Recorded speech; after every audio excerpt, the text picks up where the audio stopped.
Domestic abuse is a really tricky subject. A lot of victims don't even realize that they're currently in an abusive relationship. Of course, there are the obvious cases where a partner gets physically violent, but abuse can show up in many forms. It can also be verbal. It can be isolating a victim from, being able to connect with anyone else in their life. And a lot of it happens over time. Victims will get kind of like conditioned slowly into just learning to expect to be treated a certain way. And it's kind of like the boiling a frog analogy. Like it can happen so slowly that you don't even realize that you're a victim of abuse until somebody pokes you and says like, "Hey, like step back and like look at your situation." So if you even think that you or a loved one might be a victim of an abusive relationship, there is a place you can go. It's the National Domestic Violence Hotline. I'll put their number down in the caption. It's a 24/7 service. Just a couple words of caution.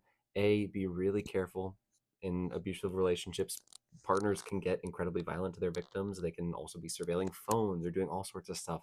So be incredibly careful with how you communicate with somebody if it is a loved one that you fear might be in an abusive relationship. B, again, whether you're looking for yourself or for someone else, have grace for the fact that there's so much emotion wrapped up in this. This is somebody's chosen partner. They clearly care about this person so deeply that they're even willing to, succumb to the abuse that's given to them because they care so deeply about this person. So go in recognizing that as well and have grace for yourself if that's how you feel. And then C, don't think that by, calling these people, they're going to come banging down your door and separate you from this person. They want to help you navigate the situation. It is perfectly viable to call and just get an objective opinion on whether your situation does truly constitute abuse. Whether it does or whether it doesn't, they're going to be there to offer advice, guidance, resources.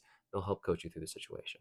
And this is just one mental health resource amongst many. Not everything's going to be the right fit for everyone. I've got a bunch linked on my page if you're looking for more.